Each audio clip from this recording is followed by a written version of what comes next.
আগামী প্রজন্মকে বাঁচাতে হলে শুধু বিজ্ঞান নয়, প্রয়োজন নৈতিক ও ধর্মীয় শিক্ষাও। কারণ বিজ্ঞান জীবন গড়ে আর মূল্যবোধ মানুষ গড়ে। এই পৃথিবীতে মানুষকে যদি শান্তিতে বসবাস করতে হয়, তাহলে দুটো জিনিস আমাদের জীবনে অত্যন্ত গুরুত্বপূর্ণ। আজকের পৃথিবী আগের পৃথিবীর মতো নেই। আজ মানুষ চাঁদে পৌঁছে যাচ্ছে, কৃত্রিম বুদ্ধিমত্তা তৈরি করছে, মিনিটের মধ্যে পৃথিবীর এক প্রান্ত থেকে আরেক প্রান্তে যোগাযোগ করছে। বড় বড় বিল্ডিং, দামি গাড়ি, কোটি কোটি টাকার অর্থনীতি, সব কিছুতেই উন্নতি। কিন্তু একটা প্রশ্ন আজও থেকে যায়, এত উন্নতির পরও মানুষ কি সত্যি ভিতর থেকে শান্তিতে আছে? আজ বিশ্বের অনেক উন্নত দেশ আইন, বিজ্ঞান আর প্রযুক্তির মাধ্যমে নিজেদের রাষ্ট্র পরিচালনা করছে। সেখানে নিয়ম ভাঙলে কঠোর শাস্তি হয়, রাস্তাঘাট পরিষ্কার, সিস্টেম শক্তিশালী, অর্থনৈতিক দিক থেকেও তারা অনেক এগিয়ে। কিন্তু এই চকচকে সভ্যতার আড়ালে অনেক সময় একটা নীরব অন্ধকার লুকিয়ে থাকে। অনেক বৃদ্ধ বাবা মা আজ একা, যাদের হাত ধরে একদিন সন্তান হাঁটতে শিখেছিল, আর সেই হাত ধরার মতো মানুষ নেই। কেউ বৃদ্ধাশ্রমে বসে জানলার বাইরে তাকিয়ে থাকে, হয়তো অপেক্ষা করে আজ কি ছেলে আসবে, আজ কি মেয়ে ফোন করবে। কিন্তু দিন যায়, মাস যায়, অনেক সময় বছরও কেটে যায়, তবুও কেউ আসে না। ভাবুন তো, যে মা নিজের না খেয়ে সন্তানকে খাইয়েছে, যে বাবা নিজের স্বপ্ন ত্যাগ করে সন্তানের ভবিষ্যৎ গড়েছে, শেষ বয়সে সেই মানুষগুলোই সবচেয়ে বেশি একা।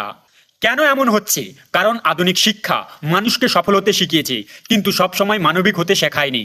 আজ মানুষ ডিগ্রি অর্জন করেছে, ক্যারিয়ার তৈরি করেছে, কিন্তু ধীরে ধীরে হারিয়ে ফেলেছে সম্পর্কের মূল্য, মায়া, দায়িত্ব আর পরিবারের প্রতি ভালোবাসা। এই কারণেই নৈতিক ও ধর্মীয় শিক্ষার গুরুত্ব এত বড়। ধর্ম শুধু মন্দির, মসজিদ, গির্জা বা উপাসনার নাম নয়।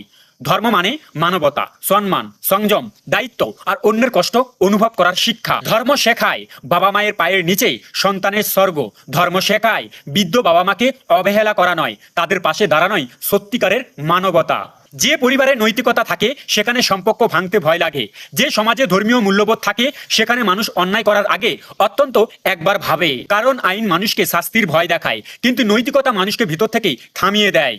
আজ পৃথিবীতে প্রযুক্তি আছে, কিন্তু মানুষের মনে শান্তি কমে যাচ্ছে। সোশ্যাল মিডিয়ায় হাজার বন্ধু আছে, কিন্তু বাস্তবে পাশে দাঁড়ানোর মানুষ কমে যাচ্ছে। ঘর বড় হয়েছে, কিন্তু পরিবার ছোট হয়ে গেছে। মানুষের আয় বেড়েছে, কিন্তু মনের দূরত্ব বেড়েছে। তাই শুধু আধুনিক শিক্ষা নয়, প্রয়োজন মানবিক শিক্ষা, প্রয়োজন নৈতিকতা, প্রয়োজন এমন সংস্কার যেখানে সন্তান শিখবে সফল হওয়ার আগে মানুষ হওয়া জরুরি। বিজ্ঞান আমাদের জীবন সহজ করে, কিন্তু মানবিকতা আমাদের জীবন সুন্দর করে।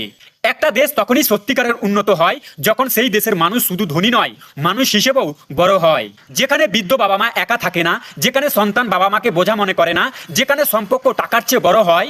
কারণ একটা সুন্দর দেশ শুধু উঁচু বিল্ডিং তৈরি হয় না, তৈরি হয় উঁচু চরিত্র, নৈতিকতা। আর যেদিন আধুনিক জ্ঞান আর মানবিকতা একসাথে চলবে, সেই দিনই পৃথিবী সত্যিকারের সুন্দর হয়ে উঠবে।